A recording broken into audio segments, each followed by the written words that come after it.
Ngalan ng Ama at ng Anak at ng Espiritu Santo. Amen. Ang pagpapala ng ating Panginoong Heso Kristo, ang pag-ibig ng Diyos Ama, at ang makikipagkaisa ng Espiritu Santo naway sa inyong lahat. At sumaiyo rin. Mga kapatid, tinipon tayo bilang mga kaanib na angkan ng Diyos, kaya dumulog tayo sa maawaing Panginoong nagpapatawad ng lubos. Sinugong tagapagpagaling sa mga nagsisisi, Panginoon, kaawaan mo kami. Panginoon, kaawaan mo kami. Dumating na tagapag-anyayang mga makasalanay magsisi, Kristo, kaawaan mo kami. Kristo, kaawaan mo kami. Nakaluklok ka sa kanan ng Diyos Ama para ipamagitan kami. Panginoon, kaawaan mo kami. Panginoon, kaawaan mo kami. Kaawaan tayo ng makapangyarihang Diyos, patawarin tayo sa ating mga kasalanan at patnubayan tayo sa buhay na walang hanggan. Amen. Manalangin tayo. Ama naming makapangyarihan, lagi mong lingapin at patnubayan kaming mga kabilang sa iyong angkan. Sa tanging pag-asa naming ikaw ang nagbibigay, kami tangkilikin mo at laging subaybayan sa pamamagitan ni Yesu Kristo kasama ng Espiritu Santo magpasawalang hanggan. Amen. Umupo ang lahat.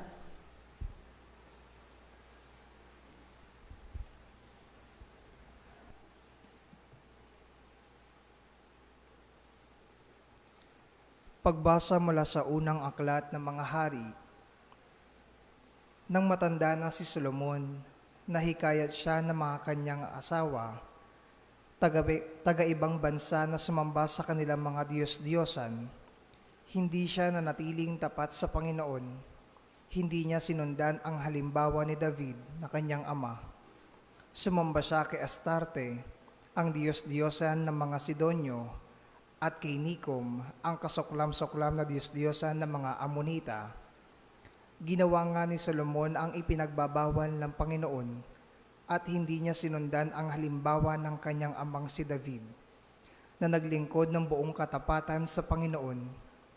Sa burol na nasa silangan ng Jerusalem ay nagtayo siya ng mga sambahan para kay Semos ang karumaldumal na Diyos-Diyosan ng Moab at para kay Molok ang kasuklam-suklam na Diyos-Diyosan ng mga Amonita.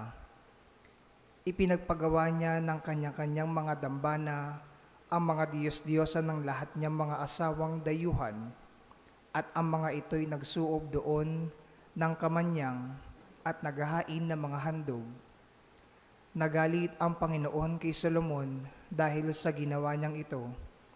2 beses na napakita sa kanya ang Panginoon at pinagbawalan siyang maglingkod sa mga Diyos-Diyosan. Ngunit hindi niya pinansin ang Panginoon. Kaya nga't sinabi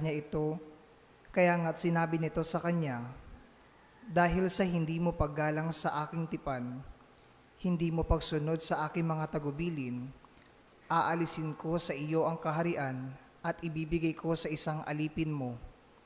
Ngunit alang-alang kay David na iyong ama, hindi ko gagawin ito sa panahon mo, kundi sa panahon ng iyong anak.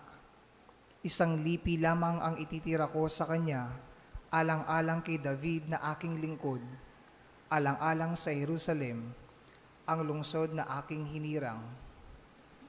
Ang salita ng Diyos. Salamat sa Diyos. Salmong tugunan ang atin pong itutugon.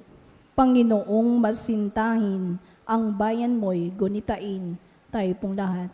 Panginoong masintahin, ang bayan mo'y gunitain. Dapat na magalak ang sino mang tao na makatarungan, nagawang matuwid ang siyang adhika sa buo niyang buhay. Tulungan mo ako kapag ang bayan mo'y iyong nagunita. Sa pagliligtas mo, isama mo sana ang lingkod mong Aba. Tugon. Panginoong masintahin, ang bayan mo'y gunitain. Sa halip na sundin ang utos ng Diyos, bagkus nakisama, at maling gawain ng mga pagano, ang sinunod nila, ang Diyos-Diyosan ang sinamba nila at pinaglingkuran. Sa ginawang ito, sila ang nagkamit ng kaparusahan. Tugon, Panginoong masintahin, ang bayan mo'y gunitain. pati anak nilang babae't lalaki inihaing lubos. Sa Diyos-Diyosan, mga batang ito ay dinalang handog. Itong Panginooy nagpuyos ang galit sa mga hinirang. Siya ang nagdamdam sa ginawa nilang pawang kataksilan. Tugon, Panginoong masintahin, ang bayan mo'y gunitain. Tumayo ang lahat.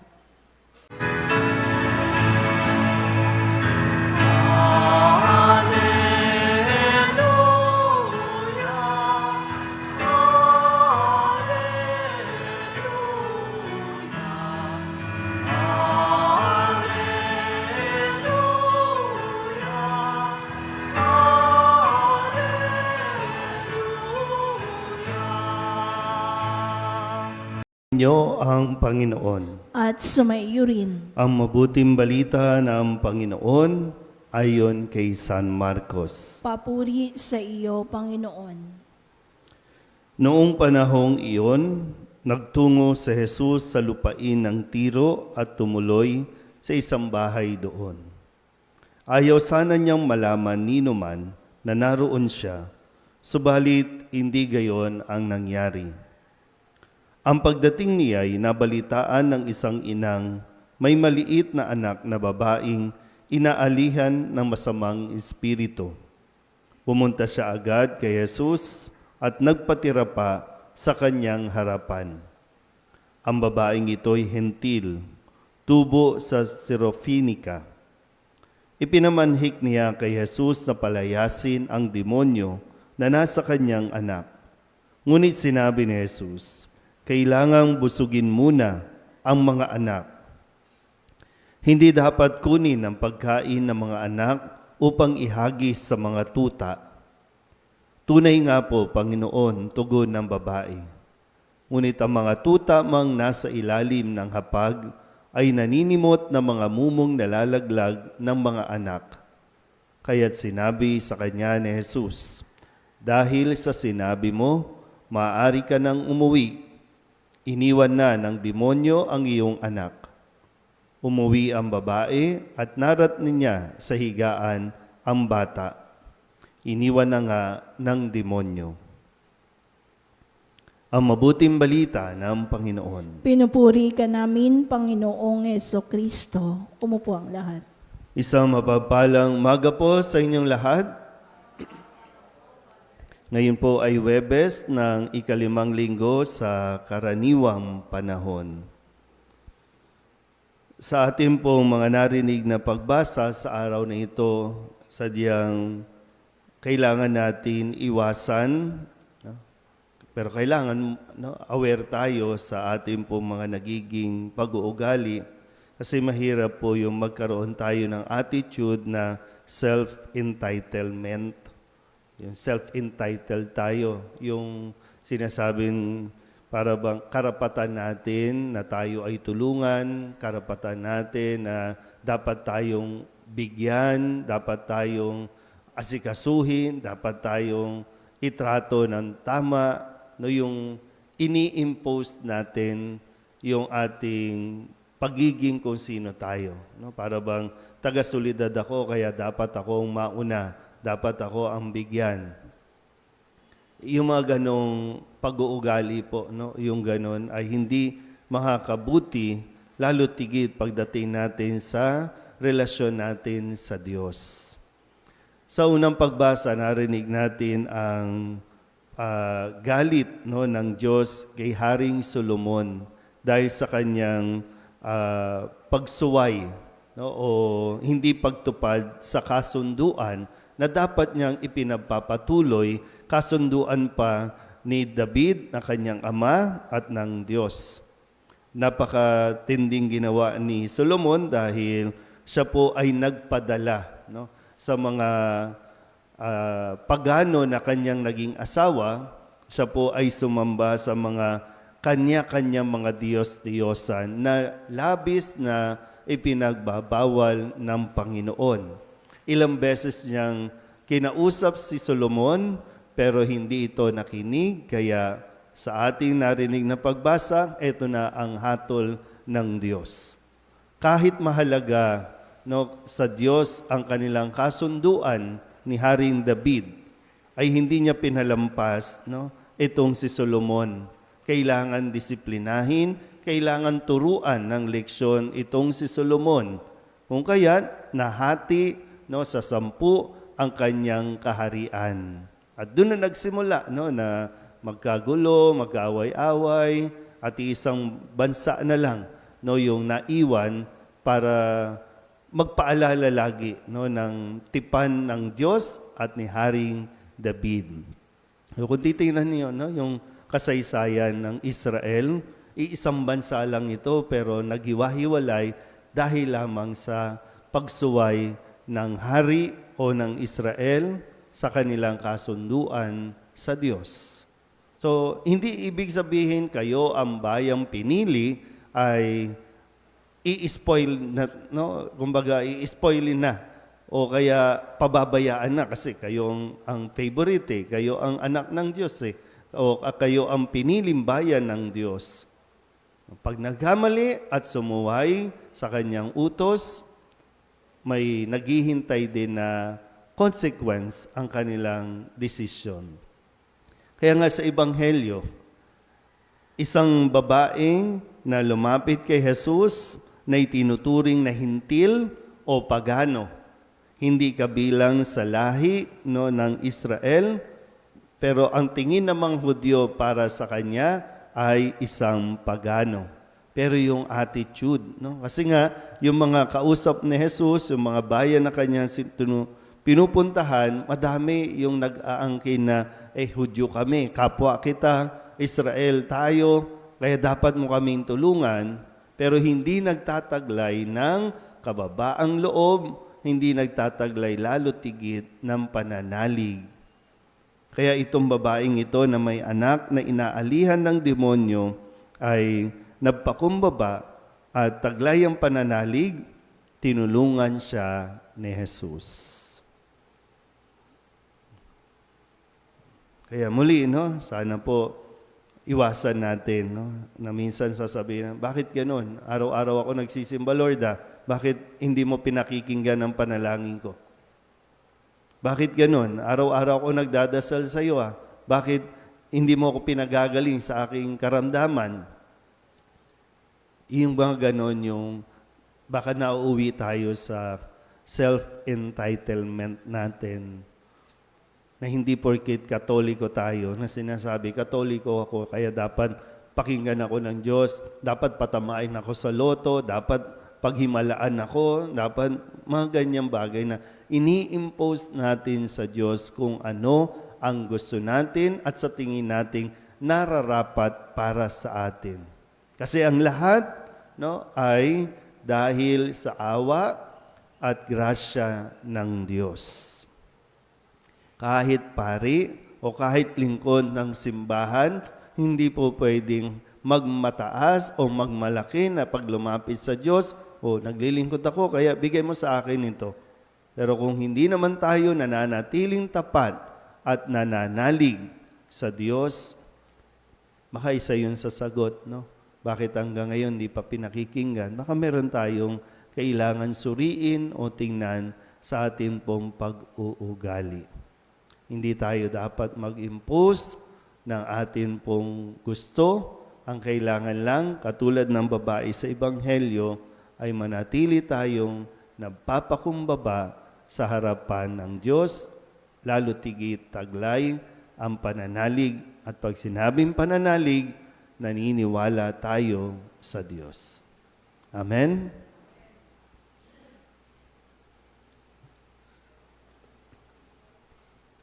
Magsitayo po ang lahat.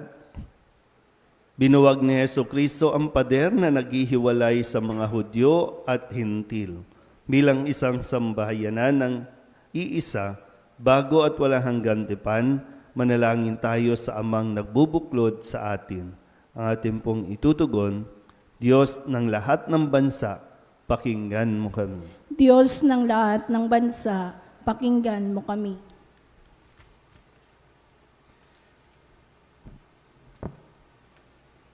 Ang simbahan sa buong daigdig, naway maging daluyan ng awa, kapayapaan at pag-ibig ng Diyos.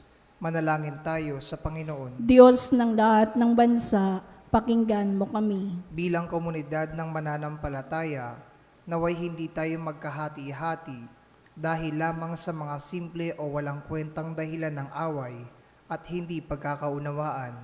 Manalangin tayo sa Panginoon. Diyos ng lahat ng bansa, pakinggan mo kami. Ang mga inang nagiging balisa at nag-aalala tungkol sa kalusugan ng kanilang mga anak, naway huwag makalimot na tumawag kay Jesus para sa tulong at ginhawang kinakailangan. Manalangin tayo sa Panginoon. Diyos ng lahat ng bansa, pakinggan mo kami.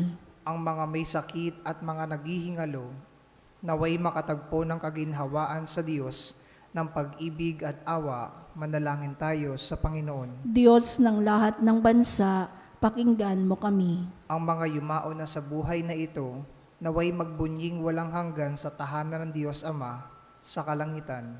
Manalangin tayo sa Panginoon. Diyos ng lahat ng bansa, pakinggan mo kami. Indulog din natin sa Panginoon ang ating mga personal na kahilingan at mga panalangin para sa ating mga pamilya. Kasama din ang mga kahilingan ng mga nanonood sa online.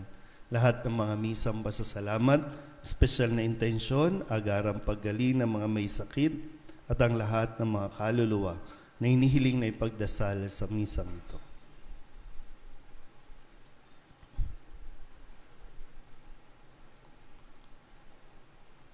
Ang lahat ng ito inihiling namin sa ngalan ni Kristong aming Panginoon. Amen.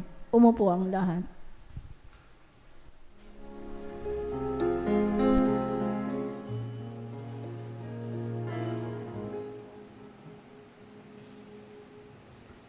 Alay namin aming buhay, bawat galak at lumbay, bawat pangarap naming taglay sa palad mo ilalagay.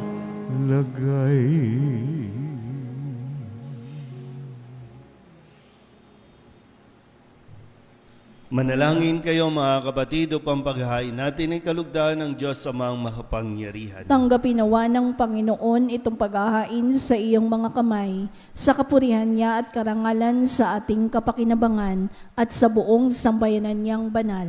Ama naming lumikha, ang pagkait inuming narito ay iyong ginawa upang mapalakas kaming mga mahihina. Ipagkaloob mong ito ay aming mapagsaluhan bilang pakikinabang sa buhay mong pangmagpakailanman sa pamamagitan ni Jesucristo kasama ng Espiritu Santo magpasawalang hanggan. Amen. Sumainyo ang Panginoon. At sumaiyo rin. Itaas sa Diyos ang inyong puso at diwa. Itinaas na namin sa Panginoon. Pasalamatan natin ang Panginoong ating Diyos. Marapat na siya ay pasalamatan. Ama naming makapangyarihan, tunay ngang marapat na ikaw ay aming pasalamatan sa pamamagitan ni Jesucristo na aming Panginoon. Utang na loob ang nagbubunsod upang gunitain ang kamatayan niya para kami buhayin. Pagtitiwala ang sanhi ng ligayang di malilimot sa pagkabuhay niyang sa aming kaloob. Pag-asa ang dahilan ng pagiging handa para sa pagbabalik niyang totoong dakila. Kaya kaysa ng mga anghel ang sisiawin ng papuri sa iyo, nang walang humpay sa kalangitan, kami nagbubunyi sa iyong kadakilaan.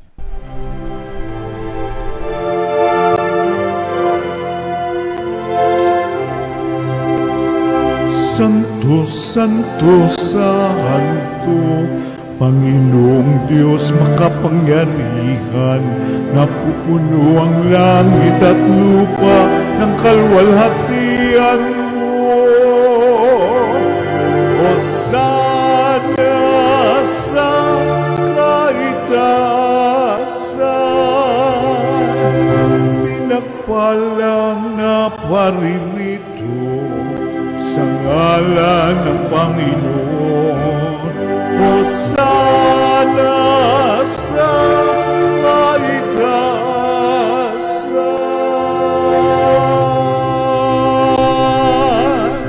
Ama naming banal, ikaw ang bukal ng tanang kabanalan. Kaya't sa pamamagitan ng iyong Espiritu, gawin mong banal ang mga kaloob na ito upang para sa aming maging katawan at dugo ng aming Panginoong Heso Kristo.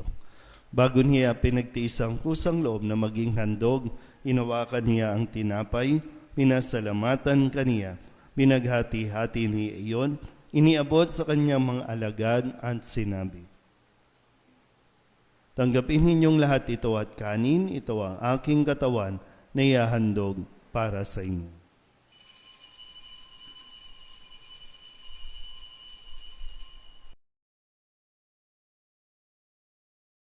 Na nagkakaloob ng kaligtasan, kami napapasalamat dahil kami iyong minarapat na tumayo sa harap mo para maglingkod sa iyo. Isinasamo namin kami magsasalo-salo sa katawan at dugo ni Kristo ay mabuklod sa pagkakaisa sa pamamagitan ng Espiritu Santo. Ama, lingapin mo ang iyong simbahang laganap sa buong daigdig. Puspusin mo kami sa pag-ibig kay San Leon na aming Papa at ni Jose na aming Obispo at ng Tanang Kaparian. Alalahanin mo rin ang mga kapatid naming nahimlay na may pag-asang sila'y muling mabubuhay, gayon din ang lahat ng mga pumanaw. Kawaan mo sila at patuloyin sa iyong kaliwanagan. Kawaan mo at pagindapating kaming lahat na makasalo sa iyong buhay ng walang wakas. Kay sana mahal na Birhen Maria na ina ng Diyos, ng kabiyak ng puso niyang sa San Jose, kay sana mga apostol at ng lahat ng mga banal na namuhay dito sa daigdig ng kalugod-lugod sa iyo, may pagdiwang nawa namin ang papupuri sa ikararangal mo sa pamamagitan ng iyong anak na aming Panginoong Heso Kristo. Sa pamamagitan ni Kristo, kasama niya at sa Kanya, ang lahat ng parangal at papuri ay sa iyo, Diyos amang makapangyarihan, kasama ng Espiritu Santo, magpasawalang hanggan. Amen. Amen. Amen.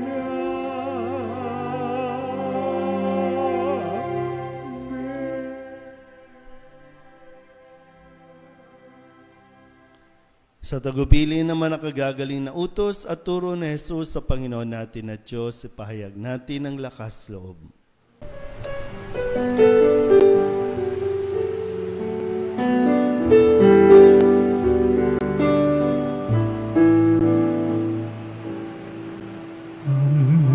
Namin sumasalang ka, sambahin ang ngalan mo, mapasamin ang kaharian mo, sundin ang loob mo dito sa lupa para nang sa langit. Bigyan mo po kami ngayon ng aming kakanin sa araw-araw at patawarin mo kami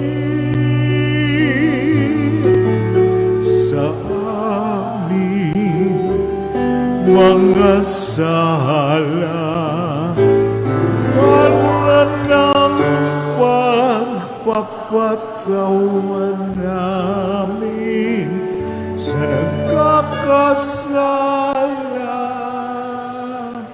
sa amin, at huwag mo kaming ipagdulot sa tukso,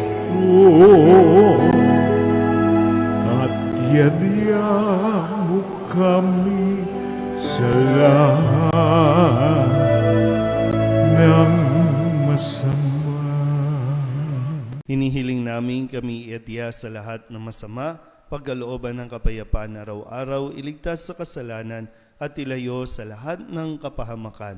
Samantalang aming pinananabikan ang dakilang araw ng pagpapahayag ng tagapagligtas naming si Hesu Kristo. Sapagkat iyo ang kaharian at ang kapangyarihan at ang kapurihan magpakailanman. Amen. Panginoong Hesu Kristo, sinabi mo sa iyong mga apostol, kapayapaan ang iniiwan ko sa inyo, ang aking kapayapaan ang binibigay ko sa inyo. Tunghayan mo ang aming pananampalataya at huwag ang aming mga pagkakasala. Pagkalooban mo kami ng kapayapaan at pagkakaisa ayon sa iyong kalooban, kasama ng Espiritu Santo, magpasawalang hanggan. Amen. Ang kapayapaan ng Panginoon ay laging sumainyo. At sumaiyo rin. Mabigayan po tayo ng kapayapaan sa isa't isa.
Ito ang kordero ng Diyos. Ito ang nag-aalis ng kasalanan ng sanlibutan.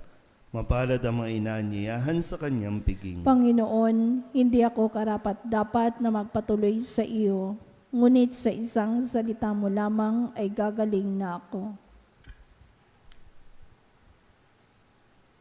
Katawan ni Kristo. Amen.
Manalangin tayo. Ama naming mapagmahal, sapagkat inuming pagkakaisa ang binibigay, kami niloob mong makapakinabang. Kaysa ni Kristo kami naway makapamuhay upang makapamungan ng may kagalakan para sa kapakanan ng aming kapwa-tao sa sanlibutan. Sa pamamagitan niya, kasama ng Espiritu Santo, magpasawalang hanggan. Amen. Sumainyo ang Panginoon. At sumaiyo rin. At pagpalain kayo ng makapangyarihang Diyos, Ama at Anak, at Espiritu Santo. Amen. Tapos sa banal na misa, humayo tayo sa kapayapaan ni Kristo. Salamat sa Diyos. Magandang umaga po. Magandang umaga.